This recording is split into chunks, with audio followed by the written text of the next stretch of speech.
Welcome to the webinar, Clinical Decision Making for the Restoration and the Replacement of Compromised Dentition. The lecture is being presented by Ibrahim Duquam, DDS, MS, FICD, and we will begin shortly. And with that, it is my honor to introduce Ibrahim Duquam, DDS, MS, FICD. Dr. Duquam is a professor of prosthodontics and the director of clinical education at UNC Chapel Hill Adams School of Dentistry. He completed his DDS degree at the University of Jordan and earned an MS in prosthodontics from UNC Chapel Hill in 2008. He is a fellow of the International College of Dentists and the ADEA Leadership Institute. A published author, Dr. Duquam lectures nationally and internationally about all aspects of prosthodontics, aesthetics, and dental implant therapy. And now it is my pleasure to say, take it away, Dr. Duquam. Thank you so much, Jessica. Really appreciate the kind introduction. Good evening, everybody. It's great to be with you today to discuss an important topic about clinical decision-making for the restoration and replacement of compromised dentition. So first, I will start by some disclosures here. I'll be receiving an honorarium for this presentation from NDX, so I have to disclose that. However, there is no commercial support or any other support in any financial way for the materials presented in today's lecture or today's lecture as well. My objectives for today would be to discuss the diagnostic criteria that's important for the treatment planning of compromised dentition, discuss implant criteria that's very important for implant success, and understand some of the evidence-based guidelines for clinical decision-making for the restoration of compromised teeth and replacing them with dental implants in particular. But this might be your patient tomorrow, or if you don't work on Friday, it's probably Monday morning. Patient walks in your office and ask for healthier smile, probably better function, and you can check and see that there is a lot of old restorations, there is a lot of teeth that require treatment, and so how we go about the treatment of these patients. And generally, it's very important that we gather a lot of information, a lot of criteria, and go through a systematic clinical decision making for the restoration of the compromised teeth, whether they're compromised from aesthetic manner, functional manner, and that's process has a lot of biological, functional, and aesthetic consideration, and presented to the patient with focus on patient-centered consideration for the treatment. So if you run a web search of what a compromised tooth means, you're going to see things like reduction in the life expectancy for the tooth without supplemental intervention.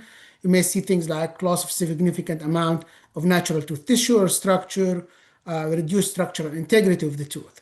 So things like this, a fractured tooth with very minimum remaining amount of tooth structure, probably tooth wear or mutilated dentition, dental caries, particularly in rampant manner. All of these generally affect the tooth structure, particularly the coronal part of the tooth structure, but also we can look at other parameters or elements that affects the longevity and the well-being of the teeth. Can be affected certainly by the systemic health of the patient that has effect on their oral health and the structure of their teeth and the dentition, the gingival health of the patient. Periodontal support certainly is a very, very important aspect of what we deal with on a daily basis, determining longevity and well-being of teeth. Occlusion is a huge factor, and occlusal disharmony or occlusal problems can result in affecting or compromising the health of the teeth, and sometimes it could be in conjunction with other problems such as periodontal support. One can lead to the other and exacerbate,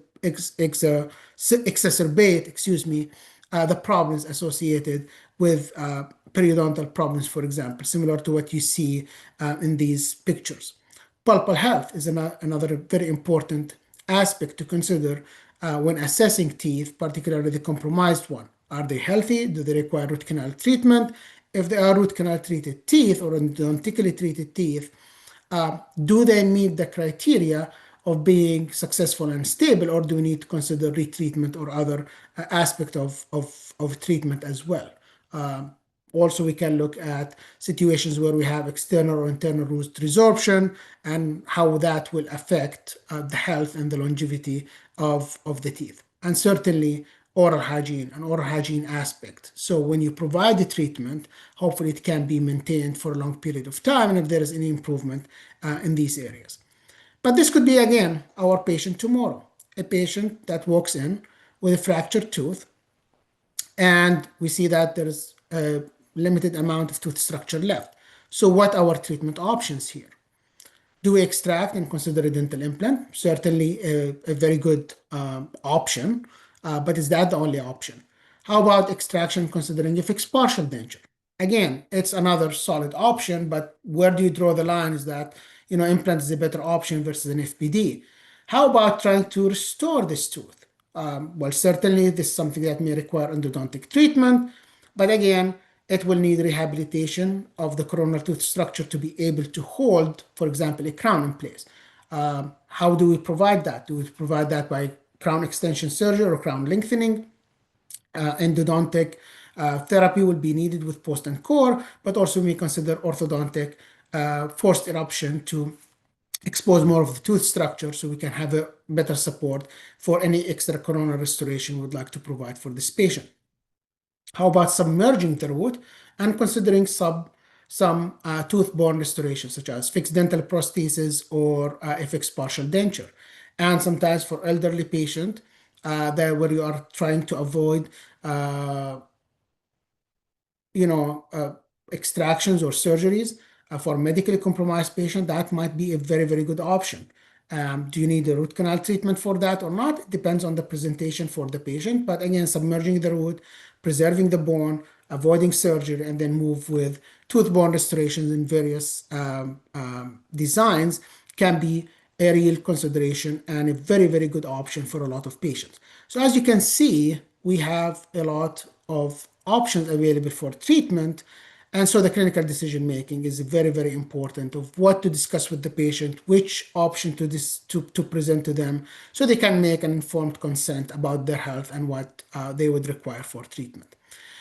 But if we would like to summarize the factors that influence our decision making, they can be defined into systemic factors, and that's related to the patient health history, medications, and any systematic factors that can actually dictate the treatment for us and can result into problems that the patient will face.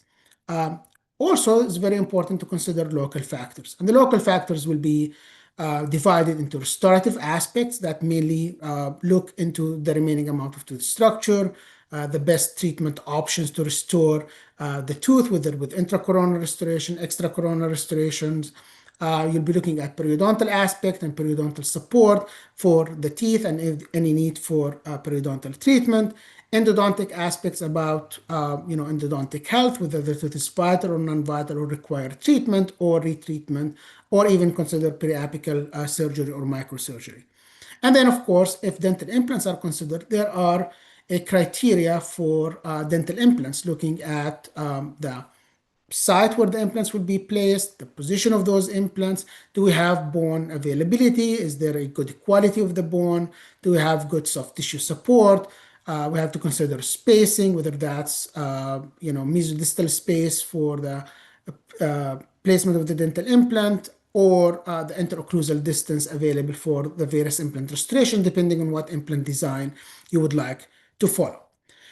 So actually, if we look at a summary of what can be considered as favorable, questionable versus unfavorable situations in those various aspects that we discussed, and this is a summary from the American Association of Endodontics, they looked at that and look at some of these factors.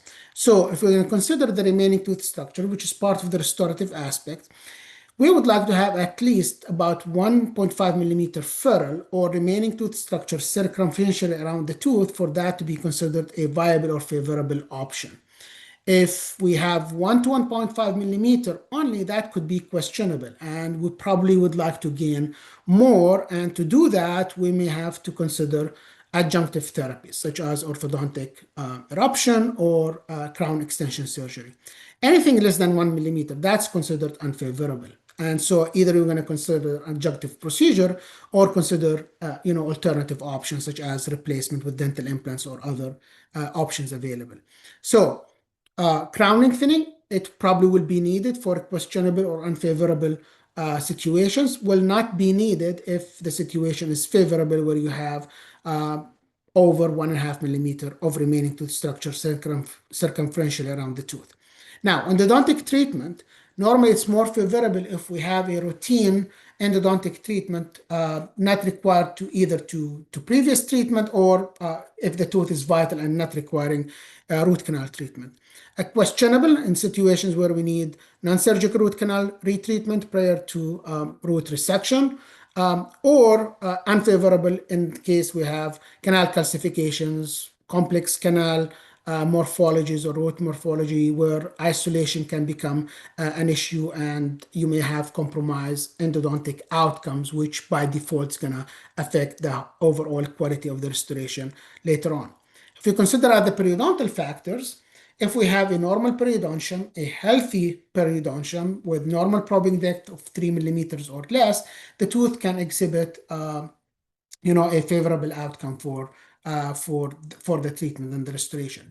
If we have questionable, where we have periodontal disease, moderate or isolated, that may require treatment. It's a questionable situation, which means we have to proceed with treatment of these periodontal conditions first before advancing to the restorative phase of the treatment. And if we have an advanced periodontal disease, particularly a lot of bone loss, mobility, that can result in a very unfavorable and very compromised situations. So let's start looking at these factors in more detail. And let's start talking about the restorative aspect, particularly with endodontic treated teeth, considering them as abutment for dental restorations. And normally these teeth are at risk for fracture or failure because generally they are heavily restored teeth and have limited amount of tooth structure left. That's the main reason. Obviously, if you look at the literature, there were a lot of controversies whether these teeth are dehydrated and they are more prone to fracture. And actually, that's not proven with the literature. What is proven is that most of the time when we have endodontic treated teeth, these teeth will have limited amount of tooth structure, which will make them actually more subject to fracture. So it's very, very important to consider the amount of tooth structure left, which is the Ferrell effect that we just discussed. Also, what criteria we need if we're going to consider dowel and core restorations, pores and core restorations, which is a very, very common need for the restoration of these teeth. You have to consider the width and the length of that pose. We like to limit that to about 1/3 of the mesodistal dimension. That result in a very favorable biomechanical situation for the patient. As far as the length of the post, the criteria is probably I will make the post as long as possible without compromising the integrity of the root canal treatment in the apical third of the root. You'd like to keep about 5 millimeter of root canal filling material, gutta-percha, Resolon, whatever that is used to maintain the integrity and prevent anti-retrograde infection. So that is very, very important. And of course, what's the extent of existing restoration? What's the extent of caries? Do these teeth require extracoronial restorations? And most of the time, particularly for posterior root canal treated teeth, crown restoration is needed. It actually impacts a lot the health and the longevity of these teeth. Now, when we don't follow these guidelines, particularly the Ferrell guideline, we may have actually disastrous outcome, similar to what you see in this picture. Like you can see here, we have a post and core and crown restoration that came out from this tooth that afterwards, if you look very, very closely, there is a horizontal root fracture right there. And if you look at the amount of tooth structure that's left behind, It's actually very, very minimal. It's probably less than 1 millimeter, which makes it an unfavorable situation. Also appreciate the length of that pose. It's a very, very short pose, which will put more stress in the cervical area of the tooth, resulting in it being more subject to fracture, similar to what you see in this picture. To the contrary, if we look at this premolar here, which is treated by a cast pose and core, you can notice that we have enough of tooth structure material circumferentially around the tooth that can be isolated and then can be treated with various options such as prefab post and cores or custom post and core, as long as we have 1.5, probably 2 millimeters circumferentially around the tooth to resist any fracture of the tooth. That would result in a very, very favorable situation. Here are just other examples of root canal treatment teeth with foundations without post and core. Normally, these would leave less stress on the root canals, result in less fracture. But again, the key for these to be successful is, do we have enough tooth structure? Do we have enough walls to retain the foundation restoration in place? And if we don't, then that we can result in a failure similar to what you see here. You could appreciate that there was an amalgam foundation placed inside this tooth with pins to retain it. And over time, because we have a limited amount of tooth structure, as you can appreciate from the radiograph and the photograph, that resulted in the whole foundation being extracted inside the crown. And now this will present a challenging situation for the practitioner. Probably the best way to proceed from here would be, if we have enough ferrule, then do a post and core restorations, a new foundation, and a new crown to achieve success long term. So a case presented like this: you have a cantilever FPD resulting in an open margin. Then we have recurrent caries around the root. Can we restore or not? Well, we have a lot of factors to consider. First of all, the success and the prognosis of this root canal treatment will first depend on the caries removal and excavation to get to a sound tooth structure. Appreciate where that sound tooth structure relation to the bone, and do we have enough ferrule? And if not, then we probably have to consider adjunctive therapies such as crown extension procedures, so we're not violating the biological width or the supracrystal attachments, and again, while maintaining a good amount of apical filling for the integrity of the root canal treatment. What would be the post length? Like I said, would probably be as long as possible, assuming that we are maintaining that apical 5 millimeter of root canal filling material for the integrity of the root canal treatment. But as a rule of thumb, you would like to have the post to be double the length of the crown if that's possible. That gives you a very, very good solid biomechanical presentation, if not at least 1-to-1, meaning the clinical crown length is as long as the post, if possible, particularly for short roots. That would allow more resistance to forces and result in a long-term success for the patient. But here's the situation. Here is a root canal treated tooth and restored with direct restoration, composite restoration, and patient present to your practice like this. You may consider an FPD prosthesis for this edentulous space. But what about this root canal treated tooth? Missing too much tooth structure. There is leakage inside the coronal aspect of the tooth. So where do we proceed? Do we retreat? Do we assess? And certainly all of these are options and that you have to consider. So vitality testing is very, very important. Checking for any things such as exudate, sensitivity in the tooth, tenderness to percussion, palpation should be a consideration. Obviously, in this case, at least the foundation restoration has to be replaced, and probably post and core should be considered, if not a whole retreatment, in case that root canal treatment has been contaminated for long-term success while you're embarking on huge treatment. And actually, we did a study here looking at root canal treated teeth that were replaced with dental implants. And we tried to profile these and see why actually this treatment fails over time. And we looked at, probably 12,000 charts for patients. Now, most of these dental implants that were placed at the UNC School of Dentistry, and this is a publication of the Journal of Endodontics.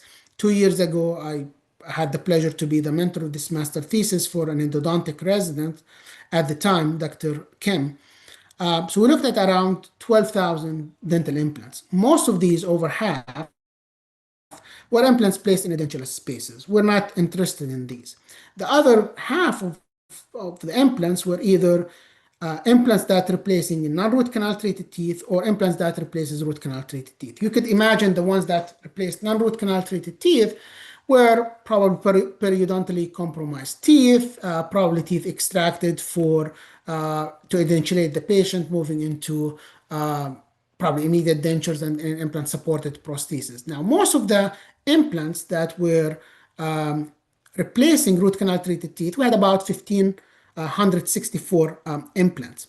And if you go by location, you will see that the first molars, both maxillary and mandibular, is the most common tooth that will be extracted and replaced by dental implants for obvious reasons. It's the first tooth that comes, permanent tooth that comes in the mouth.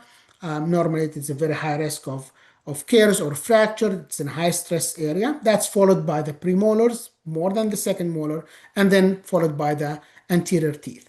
And I will show you other studies that looked at that, and pretty much the profile of these teeth is very, very similar.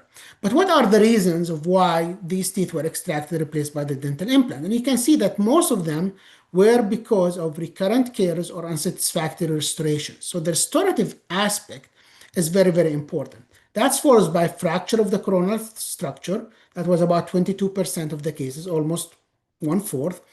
And then followed by vertical root fracture and other reasons such as periodontal disease, prosthodontic reasons, or iatrogenic complication of root canal treatment. So this actually then you can see that the restorative aspect, the remaining tooth structure aspect, the health of the coronal tooth structure and the restoration is the most important factor to actually maintain the health of root canal treated teeth and their restoration long term. So that is something that we have to take very, very seriously, and it's definitely evidence based. Now, what would be the best way to restore root canal treated teeth? And here in our study, we looked at the survival of the restoration of these teeth, depending on the type of restorations that they have. And you can see that if a full crown restoration has been implemented, that resulted in the higher success rate, which obviously that's something that agree with various other studies from the literature. So here is a Zadig study from 2008, our studies in 2023, and pretty much the profile of these teeth, the extraction of endodontically treated teeth, were very, very similar. Mostly it's non-restorable caries, and fracture of the coronal restorations, that would be the most important factor, followed by endodontic failure, vertical root fracture, and other reasons. So again, the restorative aspect is very, very important factor. The profile of these teeth, again, first molar is the one that's most commonly being extracted for endodontically treated teeth, followed by second molars or premolars. So it depends on the cohort of patients that you're looking at. So moving to the periodontal aspect, which is again another very, very important aspect that you should have to consider when assessing and evaluating patients with compromised teeth. It's very important to evaluate any attachment loss, which means pocket depth, recession, remaining amount of attached gingiva. These teeth, I would like to have about at least 4 millimeter of attached gingiva around any tooth that I would like to restore long term and expect very good longevity. And if you don't have that, you may have to consider options such as connective tissue graft for these patients. You have to consider and evaluate for there's any active inflammation. So looking at something like gingival index, periodontal index, bleeding on probing are very, very important parameters to consider. Consider furcation involvement for the posterior teeth. Definitely that will be a factor that can further compromise these dentitions. And whenever you consider extracoronal restorations, you have to consider the crown to root ratio, meaning how much periodontal support, periodontal ligament attachments are there around the teeth. And of course, if there's any mobility and association of that mobility with occlusal factors such as occlusal hyperocclusion around these compromised teeth. Of course, you have to consider which tooth you're dealing with, so the number of roots and the configuration of these roots are very, very important aspect. But if this was your patient and you can appreciate the amount of bone loss around these teeth, regardless of the restorability of these teeth, these are not very good candidates for abutments of any extracoronal restorations. We can move forward with extractions and looking at replacement for these teeth because generally they are at a very advanced stage of periodontal disease. That will lead to cortical bone loss. It will result in reduce of periodontal support, increasing mobility over time, and generally it will result in compromised function and aesthetic. And of course, it may have effect and on occlusal disharmony for the patient. So if we consider the crown to root ratio as a general guidelines, the ideal ratio that you will be looking at is 1 to 2, which means you have double the length of the root for the crown, so you can get a very, very good support. Normally, that may not be achievable a lot of the time with a lot of patients because a lot of patients will be have at least horizontal bone loss. So a realistic optimum would be something that's 2 to 3. But the minimum acceptable crown to root ratio that I would consider for single crowns or for FPD abutments would be 1 to 1. So clinical crown length from the crystal attachments to the occlusal surface in comparison to the amount of root that's embedded in the bone. But also another factor to consider would be how this relates to tooth mobility. And so if I have 1 to 1 crown to root ratio, or even better, 2 to 3, but in a class 2 mobility tooth, that's not a good abutment tooth. But then I have to figure out what's causing this mobility, looking at occlusal factors, looking at other factors that try to improve the mobility so we can have a better outcome or a better abutment tooth to consider for treatment. So for example, here we're looking at a failed crown restoration. That pretty much can look at all the factors. We notice that we have a periapical lesion that may require retreatment of the root canal. We have a post that is short and it's very, very wide, which compromise the restorative aspect of the tooth. And if we consider the crown to root ratio, it's less than 1 to 1, which doesn't make it as an excellent abutment tooth. So in this case, probably considering extraction, maybe socket preservation or bone grafting, or proceeding with a dental implant later on could be a very, very valid option depending on the presentation of what this tooth presents with. Here is obviously, this is a sad situation. This is a post-ortho root resorption with replacement resorption. So it's an excellent site for dental implants because we have plenty of bone, but actually these teeth have mobility, and you notice that they have been maintained with periodontal splinting. In this case, the orthodontic retainer functioning that way. So even when we're going to consider accelerated orthodontics, we have to be very, very careful about its long-term effect on the dental health. But generally, if we look at tooth mobility guidelines, if we have physiological mobility to class 1, those are acceptable as abutment teeth. Class 2, it can be considered if the teeth are splinted together, particularly in FPD. However, you want to make sure that that is reduced periodontium, but it's healthy, meaning if it requires root canal treatment, scaling root planning, periodontal surgery, that has to be performed before proceeding with the prosthodontic treatment. Class 3, mobility, which means there is a horizontal movement of more than 2 millimeters and vertical components for that movement of the tooth, then those are never acceptable as far as treatment for endodontically treated teeth. So here's an example, again, putting this all together. Patient that has an FPD, teeth fractured, presents in your office.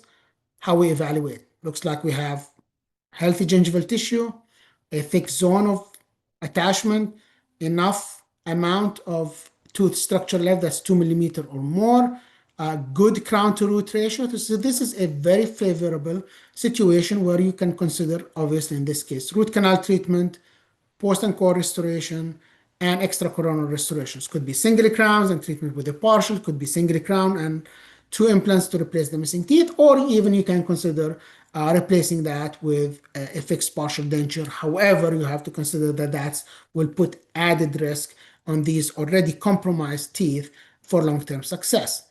So all of these options has to be discussed with the patient, presents all the pros and cons for each treatment, and let the patient make an informed decision about which treatment they would like to pursue and about their health. So let's move forward with the endodontic aspect, which we already discussed some of it, but it's very, very important that we, check for all of these elements. Is the tooth vital or not? And if it's not vital, does it require root canal treatment? Number of canals, making sure that we have a good apical seal, no active inflammation, no exudate, no radiolucency or apical periodontitis. And if there is, compared to oral radiograph, is that scar tissue or is that an active lesion that require retreatment? Do we have an endoperio lesion or the need for retreatment in case of having an active periapical lesion or endoperio lesion? And if a retreatment is not considered a valid option, what about performing an apical surgery or microsurgery? And in this case, here is, for example, a patient that presented to my practice. We have a very successful crown restoration, root canal treatment, and post and core, but the patient presents with an active periapical lesion. So if you're going to consider retreatment, well, you have to remove the crown, you have to remove the post. That may risk actually introducing fractures. So in this case, probably was the better option is to consider an apical microsurgery while maintaining, since the crown fit is fine, everything else seems to be okay. That the treatment that we pursued in this case and resulted in a very, very successful outcome. There is a lot of situations where first with internal resorption, sometimes it can happen in idiopathic manner, meaning we don't know the reason why this is happening. A patient show for a regular screening visit or exam visit, we take periapical radiographs. Often now we do CBCT and you see these islands of internal root resorption. If it's an advanced case like this, like what you see here, this tooth is not restorable, will be extracted and probably have a dental implant project on your hands with the tooth replacement. But I can tell you that in other situations, similar to what you see here with periapical lesions, with internal resorption, similar to what you see here, these teeth can sometimes be maintained and retained without extraction by pursuing periapical microsurgery. So here's an example of a patient with a CBCT showing an external root resorption. In this case, a root canal treatment was done, and then the area would be flapped and exposed, and periapical microsurgery is done to disinfect the area and then use some of the bioactive material that's available to us now, such as MTA or the bioceramics, which actually allows healing, but also reattachment of the gingival tissues to that area, and you can maintain the tooth with fairly good prognosis. Now, if you want to consider extraction, because isolation might be difficult or surgery cannot be performed, that certainly is an option, but you could always consider retaining and maintaining teeth if that's possible. Now, if a situation like this, and this is a 20-year-old patient that I treated a few years back, and she showed classic presentation of external root resorption, that's pinkish discoloration around the neck of the tooth, and we pursued with CBCT and look at the amount and the significance of the root resorption for this patient. Now, this is a case where actually the tooth cannot be restored, so we had to proceed with a dental implant, so it happens. But again, appreciate from the CBCT the position of the tooth, how thin the bone is, and particularly the facial plate. So in this case, we went with extraction of the tooth, and these are just various sections of the CBCT, so you can appreciate the amount of root resorption that is presented for this tooth. So extraction was done, bone grafting was done. This is what things looks like 6 months later. So obviously we had a bonded Pontic on her orthodontic retainer. She also required some orthodontic treatment to open the space for the implant therapy. And then we proceeded with guided implant placement for this patient with a narrow dental implant. This is Straumann bone level implant, and the tooth then was restored with implant supported a crown and resulting in a successful treatment for the patient. So different patients, different presentation, although it's the same cause that's compromising these teeth may result in different treatment. However, both can result in positive outcome. So finally, let's discuss the implant aspect. And it's very, very important that we consider the patient health history. We consider factors such as the bone quality and quantity, proximity to vital structures. Is there a history of periodontitis or periimplantitis? The literature shows us that these patients will be at higher risk of redeveloping those inflammation around dental implants with bone loss. Consider all the occlusal factors, the spacing. All of these are very, very important elements to discuss. And the key for success of dental implants is to make sure that we're balancing the biological factors, bone quality and quantity, healthier gingival tissues with the aesthetic features, particularly in the anterior area, and the functional features. So everything is important. The size of the implant, the type of connection, the type of abutment I use, the restoration and stability over time, whether that's your crown material or abutment material. Obviously, this discussion is beyond the scope of this treatment. I will be discussing some of those elements in the next actually two presentations I have with NDX talking about the prosthetic abutment design for dental implants, and then the preparation for your implant cases, number of implants, the spacing, the design of these restoration. Those are very, very important aspects when you consider dental implant therapy for the patient. But here I would like to draw your attention for something that's very, very important when it comes to dental implants. A lot of the studies talking about dental implants, they talk about survival of dental implants. What does that mean? The implant is surviving, it's still in the mouth, it's still functional. But is that success? Because the criteria for success is you want to have an implant that is aesthetic, that is functional, you have a healthy periodontium around the dental implants, no bone loss, healthy gingival tissues, something similar to what you see in this picture for the dental implants. And is that success compared to this dental implant that is surviving? But again, look where the position of the implant, the need to use pink ceramic, probably the compromised aesthetic we have here. Is it a functional implant? Is it a surviving implant? Yes. Is it a successful implant? Well, it depends on which criteria and which parameters you're looking at. So when you compare the success and the survival of dental implants compared to natural teeth, when you consider these options for the treatment of the compromised dentition, that's a very, very important factor to consider. This is a patient actually that came to me. She received this treatment in Hawaii, and she was my patient for years. And when we considered dental implants for her treatment, she was like, but my experience with dental implants has not been great. And we take an x-ray and that's what you see. Is it a surviving implant? Absolutely. But there is bone loss.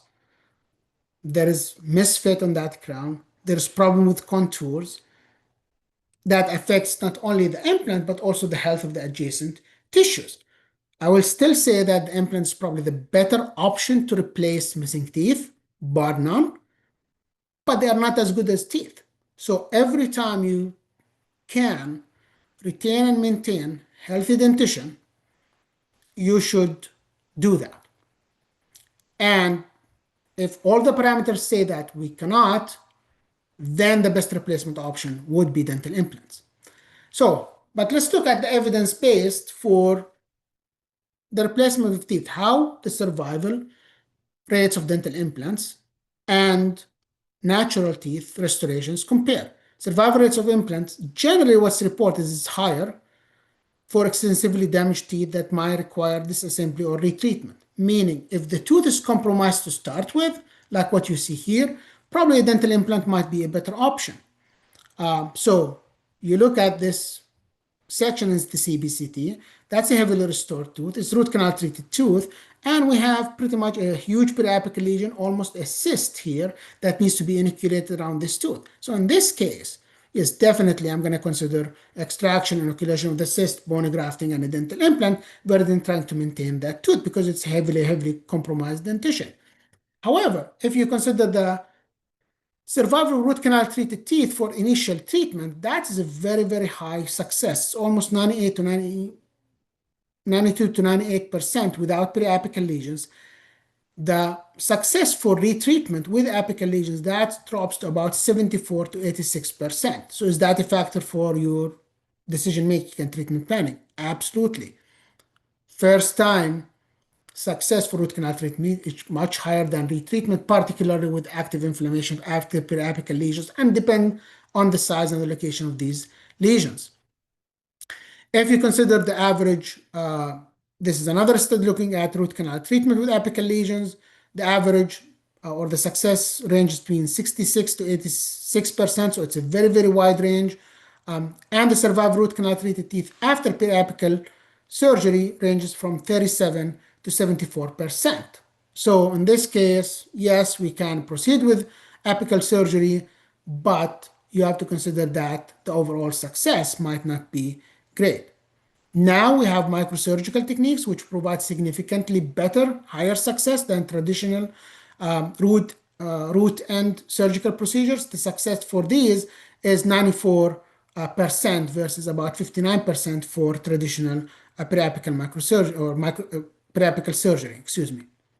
Now let's look at the success or the implant success.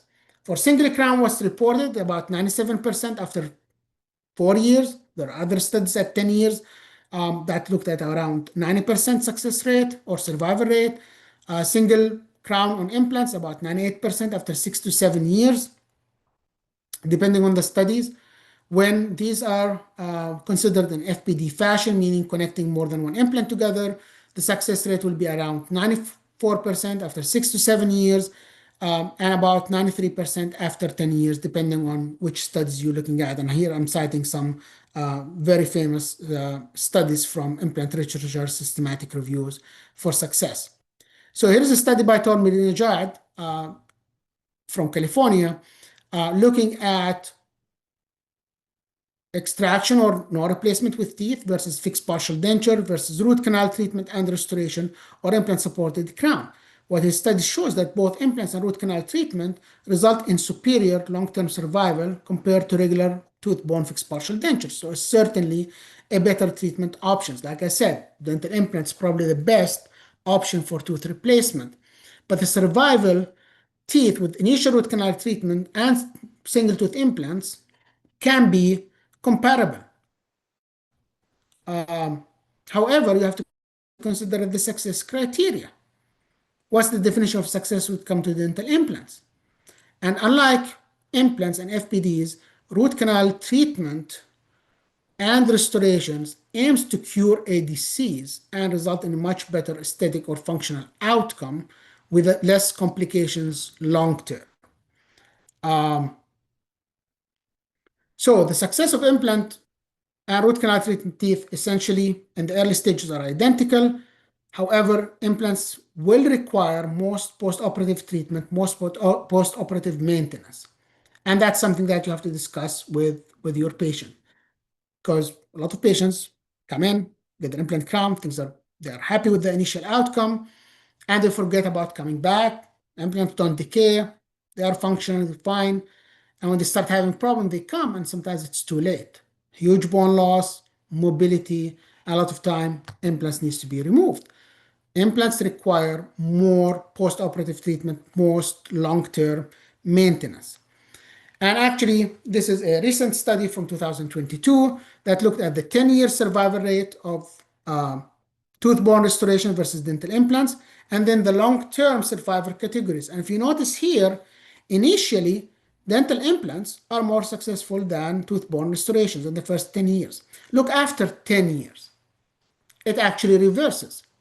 So you're going to have more problems and complications and loss with dental implants than natural teeth that are very well maintained. And this is very, very key statement here is well maintained natural teeth, meaning they're taken care of, they are endodontically sound, they are periodontally sound. Those can exhibit much better long-term success than dental implants, particularly after 10 years as a cutoff point. So this is very, very powerful data to show that early on, if I have a compromised tooth, I may consider dental implant.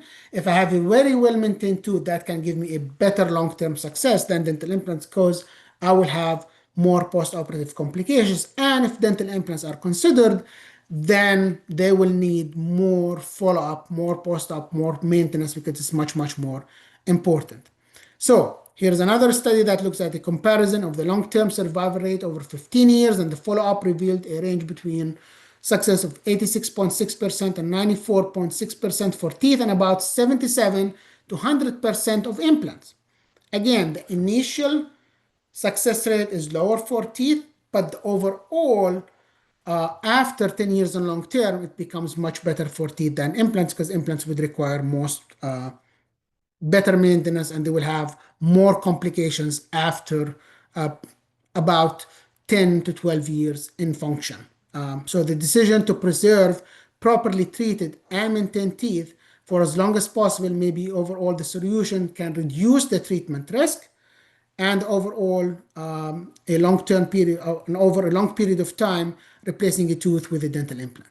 So just remember, if you maintain the teeth longer term, whenever it fails, you can always proceed with a dental implant. So try to give teeth a chance because they can be very, very successful, at least for the immediate term and sometimes for the longer term. And whenever they fail, you can then proceed with dental implants, and implants are much more successful early on within the first 10 years. So whenever you can delay that treatment for the patient, that will always can be a better option. Again, but the key here is they need to be very well maintained teeth and they meet the criteria, meaning they have good restorative factors, good periodontal factors, good endodontic factors. Now, other things that we have to consider is adjunctive procedures required. So meaning, do I need to do root canal treatment? Do I need apical microsurgery? Do I need crowning thinning? Do I need to improve with post and core restorations? What is the prognosis for each one of those therapies? What's the cost? And how does that work in the overall treatment plan?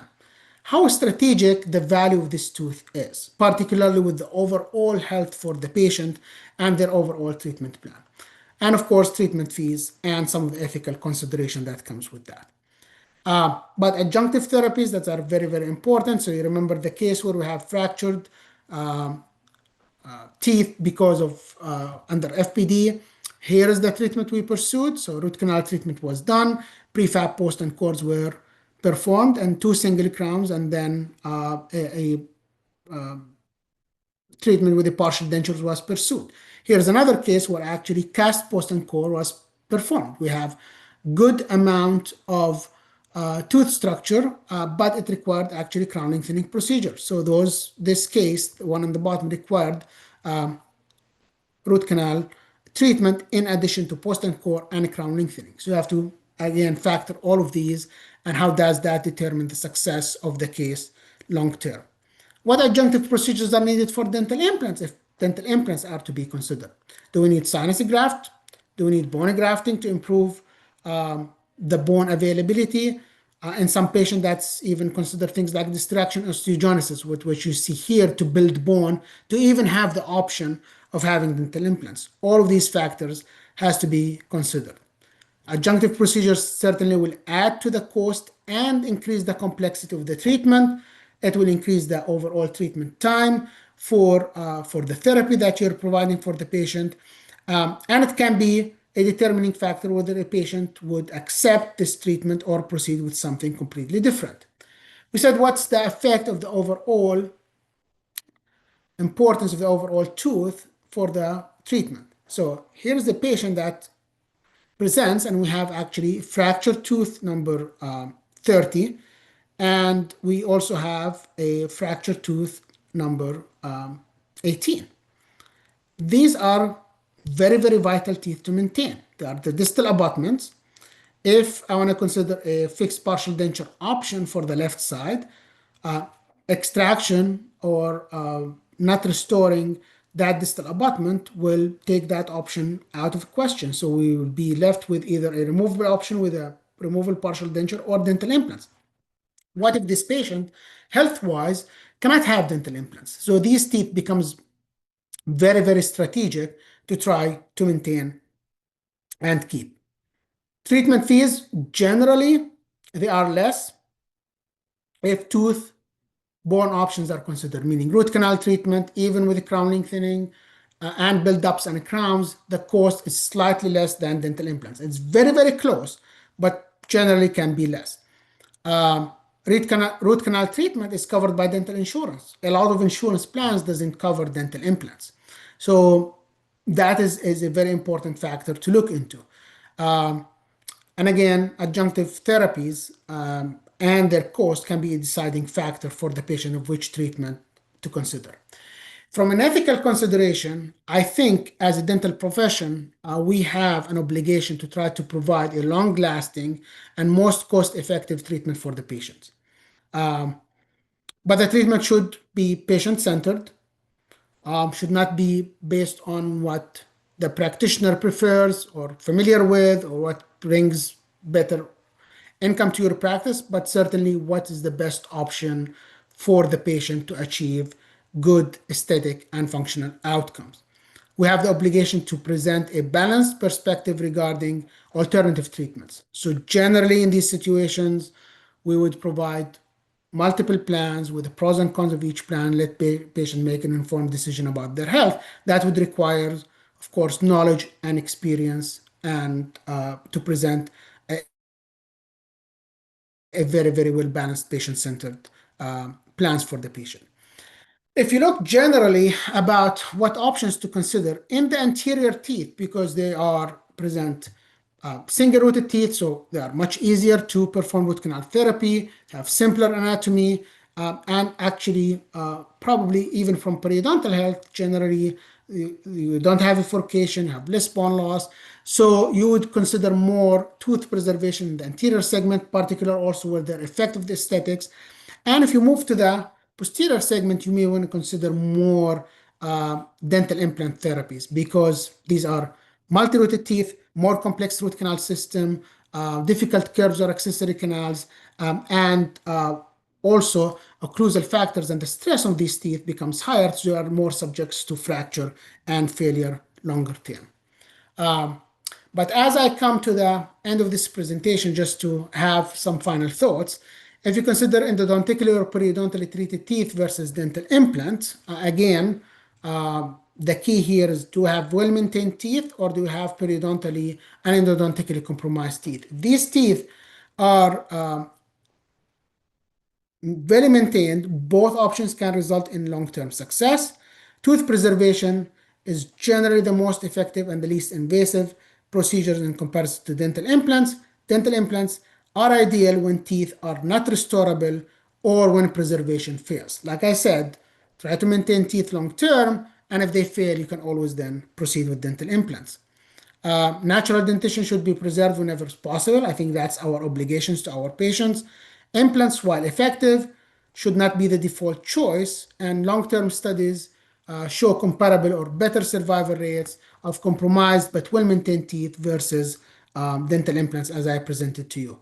And definitely, this treatment would require interdisciplinary planning and patient-centered care, looking at all the factors involved, all the parameters involved, come up with various options that are well thought of, but focus on what that patient needs and can result in better outcome